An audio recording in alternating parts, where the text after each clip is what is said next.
Praise the lord. ప్రభు పేరిట మీ అందరికీ శుభాభివందన తెలియజేసుకుంటున్నాను. ఈ దినము దేవునికి వాగ్దానం చూసుకున్నట్లయితే కీర్తనల గ్రంథము 97వ అధ్యాయము 11వ వచనంలో చూసుకుంటే, నీతిమంతుల కొరకు వెలుగును, యథార్థ హృదయుల కొరకు ఆనందమును వెత్తబడి ఉన్నవని దేవునికి లేఖనం సెలవిస్తుంది.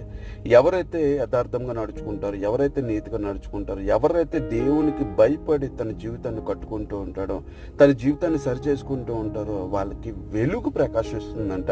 వెలుగు దేనికి సాదృశ్యం అంటే, వెలుగులో కల్మషం ఉండదు, వెలుగులో పాపం ఉండదు, వెలుగులో అపవిత్రత ఉండదు, వెలుగులో దోషం ఉండదు, వెలుగులో అనాలోచన ఉండదు. వెలుగు ఎప్పుడు కూడా ప్యూర్గా ఉంటుంది. అందుకే దేవుడు నీతిమంతులు వెలుగుతో పోల్చడం జరిగింది. యథార్థంగా ప్రవర్తించే వారి యొక్క హృదయాలట ఆనందంగా ఉంటాయండి. ఎస్, మనం కరెక్ట్గా నడవగలిగితే కనుక మనం ఎవరికి భయపడాల్సిన అవసరం లేదు. మనం దేవుని యందు ఎప్పుడు ఎల్లప్పుడూ ఆనందించే వారిగా ఉంటాం. అట్టి హృదయాలు దేవుడు నీకు, నాకు, మనందరికీ సహాయం చేసి నడిపించి వాడుకున్నాను.